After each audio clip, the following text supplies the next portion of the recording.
Addy soldiers.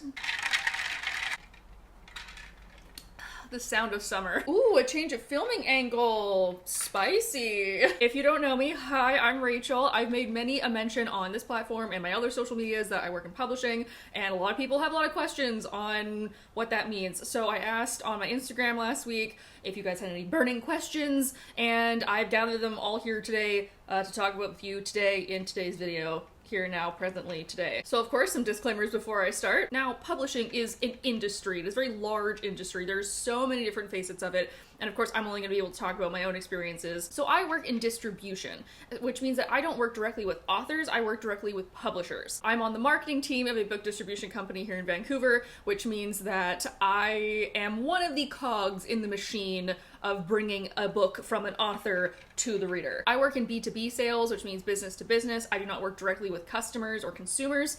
That being said, I have had customer service jobs like in bookstores, and as a book blogger, that is more personal, which maybe gives me a different view on now working in publishing. And by me spending so much time in the industry with authors, publishers, and reviewers, like I think I have a pretty good grasp on the industry as a whole. However, there are other people out there that have a more specialized job that if you want that specialized job, you should go to instead of me. And lastly, I live in Canada, so that is going to affect how I got a job and how I look at publishing. I do tend to work with a lot of US-based or international-based houses, but you know, being in Canada means that there are only so many things that I know and can do. So all that being said, grab a drink, grab a snack, and let's start answering some of your burning questions about publishing. So first of all, the question that I got asked the most, about 1.5 million times, that I have seen on every post I ever post about publishing is, how do I get a job in publishing? All right, look, I'm gonna tell you the secret, okay?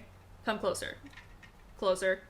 A little close. Nope, that's too much. Back away, don't be creepy. The secret to getting a job in publishing is applying for jobs in publishing. Now, as somebody who has tried applying for jobs in publishing for like a decade, I know that it's a bitch. It is a big industry, but it's also a small industry, and the fact that like everyone is constantly moving around within it, and it's really hard to get a foot in the door. But in my experience, you have to find these things on job boards. So Indeed is kind of the typical one, but also there are a couple of publishing specific ones. In Canada, there's one called Quill and Quire, which is where I found my job at. I know HarperCollins Canada has a job board as well, which if you just go to their website and look at jobs. One I didn't know about until much later is Publishers Marketplace. Now this is technically a site for announcements of books and more of like an author and publisher space. However, they do have a job board. Also, hilariously enough, there is a website called bookjobs.com.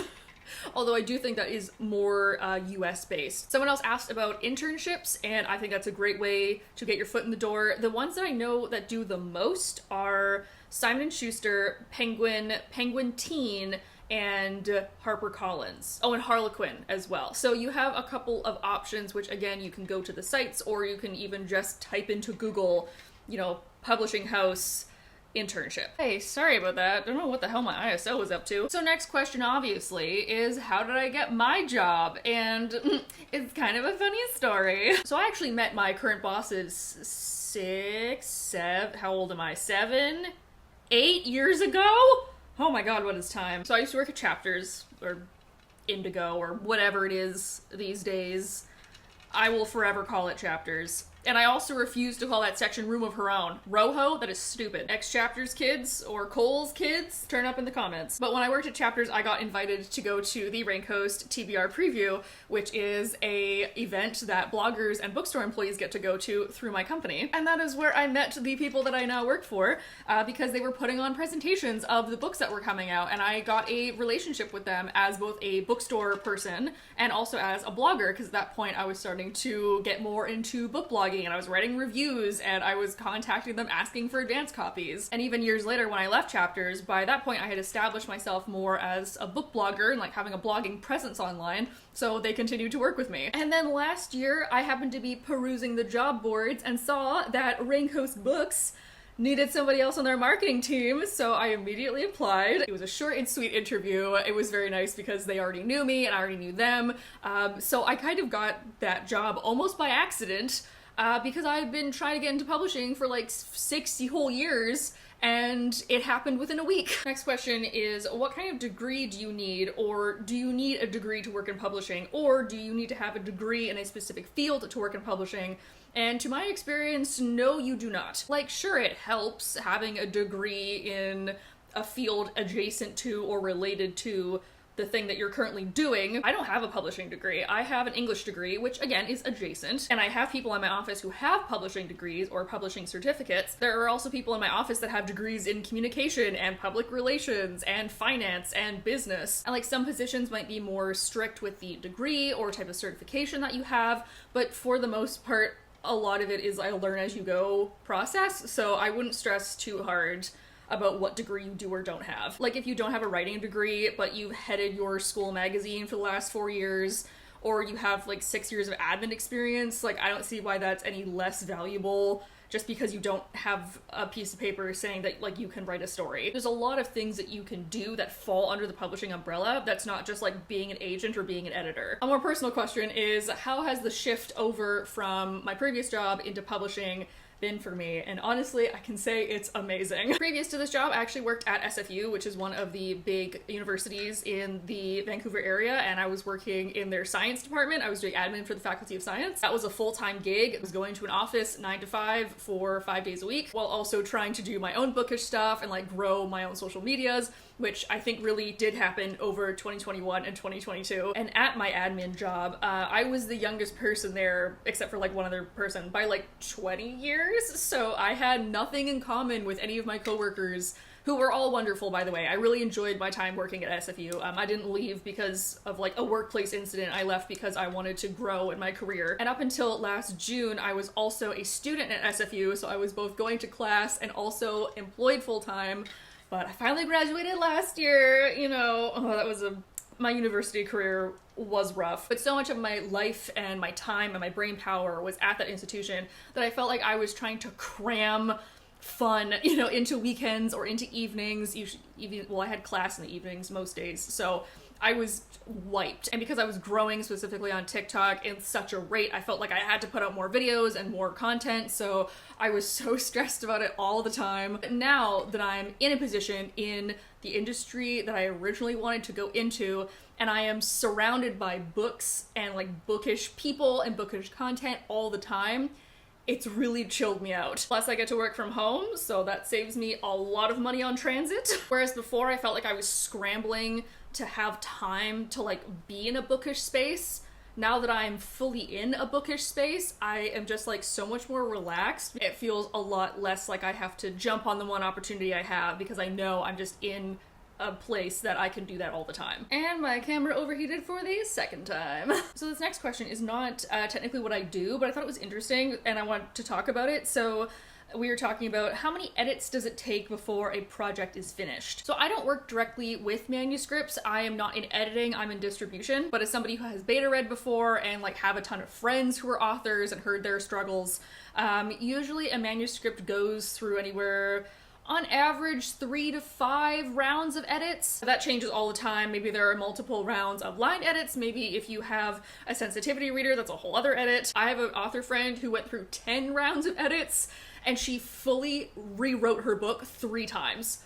So I don't even know how she did it. But once again, that is not my job. So if you want to know more of the ins and outs of editing, I would go to somebody who is an editor or even like an author and see what their process is and, you know, what they had to do. But I wanted to use this question as kind of a jumping off point to talk about like how many stages there are to publishing and how much things can change at each stage. Even if the writer goes through all these rounds of edits and, you know, you have a cover designer and they go through 6 rounds of editing the cover, you edit the blurb, you edit the synopsis, like you have all of these things that are being done and then you think, okay, this is it.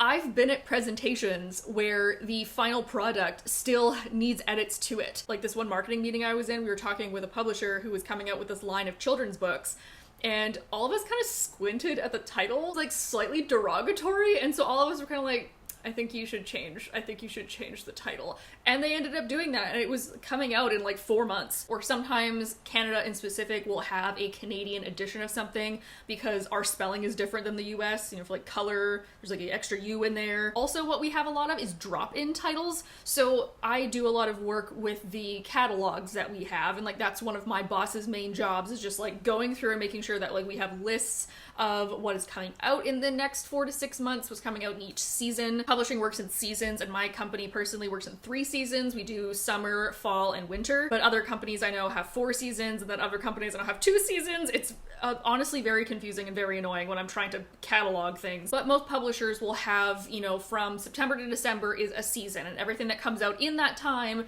is relegated to that season. And usually you know your season at least a year in advance. But every once in a while, based on the different publishers and their different timelines for their writers, every once in a while there will be a drop-in title where basically a book comes out of nowhere and is like, oh, by the way, we're gonna add this as part of our publishing lineup in 2 months. Maybe it's because the publisher decided to push up the timeline. Maybe it's because, due to a variety of reasons, an author has been contracted to write a book in a very short amount of time. Maybe they're republishing something that was previously self-published that like doesn't need a lot of extra editing or marketing to it, whatever the reason. Which makes us scramble a little, because then we're like, oh my god, where did this come from? And then we have to like add it to a bunch of things and like make sure people know about it, get a marketing plan ready, even though we only have, you know, like a month. So even though technically publishing timelines are pretty strict and like to the book, stuff happens all the time. Everything's made up, but the points don't matter. A question I got on TikTok when I was talking about my publishing conference back in March was, what is a publishing conference? A publishing conference is a room full of wonder and magic where all your dreams come true. I've never been to another type of business conference, so I don't know if this is exactly the same, but I'm assuming it's very similar. Almost previews or presentations are, you know, our company presenting something. At these conferences, this is where we are getting presented to. Because again, we are a distribution company, we're kind of like the middleman. So let's say that Tor has a book coming out, and they're like, hey, we have this book coming out and we would like to have it in that bookstore so that people can go to that bookstore and buy it.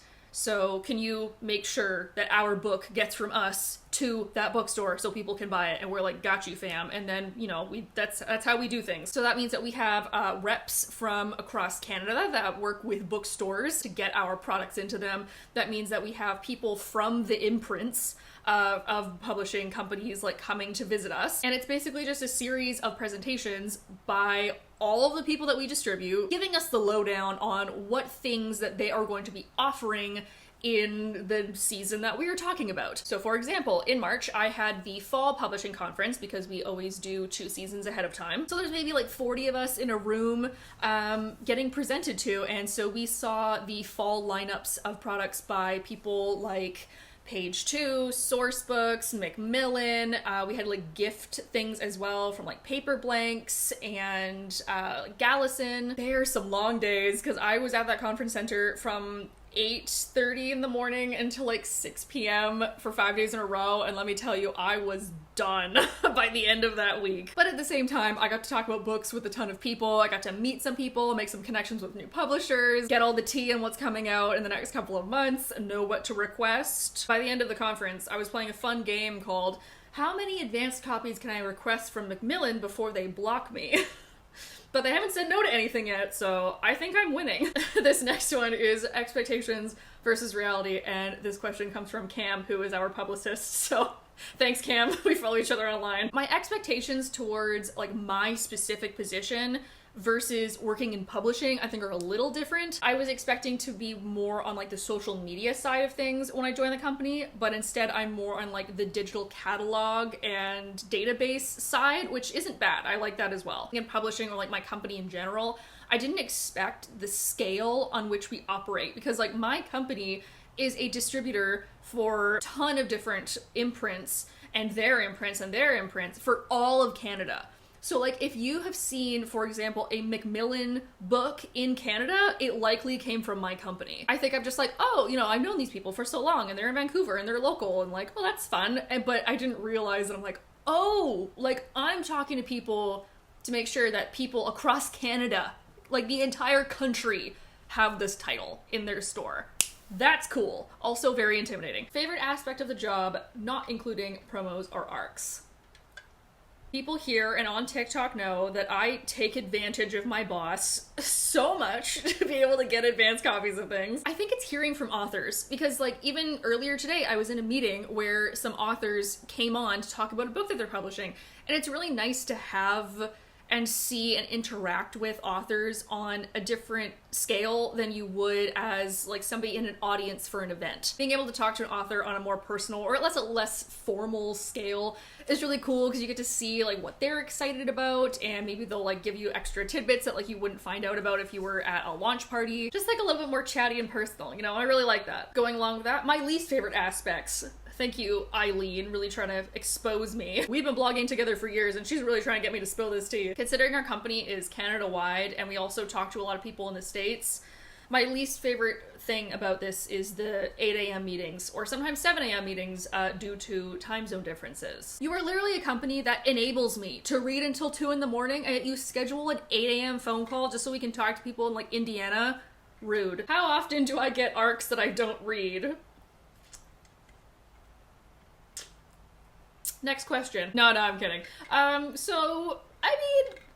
Well, not as much as before, and this is a combination of like being a book blogger and then also having access to things while at work. In my beginning days, like way back in 2015, whatever, when I started working with Raincoast, and now also when I'm like working at Raincoast, I definitely was trying to get like every advanced copy I could get my hands on. So I was saying yes to like everything that came my way, because I wasn't sure if I was gonna get the opportunity again, and you always want to make a good impression on people. So I had so many advanced copies that I like barely cared about, but over time I've become more selective with what I ask for or say yes to, because for a while when I was just blogging for Raincoast, like I knew that I had a good enough relationship with them that if I turned down something, they would still ask me for something else in the future.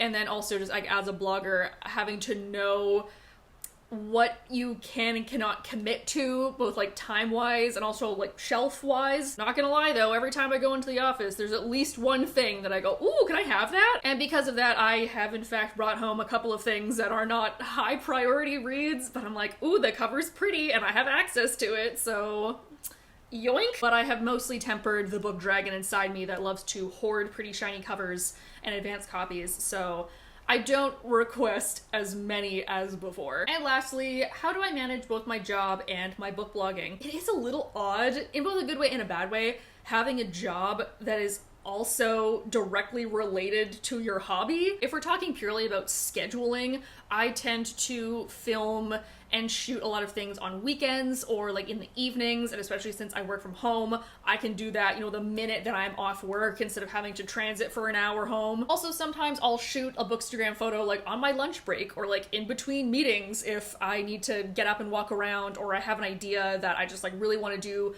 right then and there. I'm definitely like using my work to gain inspiration for new projects and get inspired by my job, which I really like. Whereas before, when I worked at an academic institution, you know, in science, and then I also was reading romantic fantasy books and yelling about them on TikTok and doing like video creation, having those things as like separate parts of my life was definitely a different way to engage with work and fun. I guess that's how anybody manages a hobby and work, because like my work and my hobby tend to overlap a lot.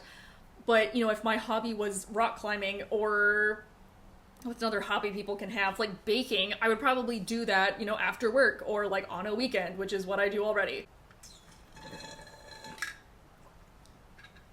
I am done my drink and we are done this video. It's so hot. Why? It's May! And someone outside my apartment has decided to start mowing their lawn, so we're gonna wrap this up as quick as I can. Hopefully you can't hear it on the microphone. Thank you everyone for joining me, and thank you to anybody that submitted a question. Maybe on my next Q&A, because I think I'm gonna do one on like book blogging secrets. Maybe I'll give an option to do like an anonymous survey. Would that be easier? That way I'm not putting you and your question on blast. I don't know, leave me in the comments if you like anonymous surveys. Also, if you have any other questions, leave those down below and I will see if I can answer them as well. I feel a lot of people get their start in publishing by like working at a bookstore or by actually like being a blogger, and that is a skill, like blogging, you know, video editing, that is a skill that can be used in a lot of different genres of jobs? What? Industries? Professions? Do I only think in reader terms? Like, this heat is melting my brain, y'all. Actually, what I think is funny is that there are multiple bloggers in my company, and actually our new publicist is also a blogger who I have met at other events, and like she follows me on TikTok, and I think that's so funny. Once again, I am but one person. I am one tiny cog in a very large machine that is the publishing industry. So if you have more specific questions about specifics in the industry, I would say go to an actual expert and not me, who, you know, I can get you a cover faster than you can ask for it, but I cannot tell you how to edit your manuscript properly. If you would like to get the shirt that I'm wearing or the sticker that was on the back of my phone case, I will leave the Inkwell Threads link below. And if you would like this fan, good frickin' luck. You're gonna have to pry this out of my dead, cold, sweaty hands. You know where to click to like the video. You know where to click to subscribe. I hope you guys are all having a nice day wherever you are, and I will see you all next week. Bye!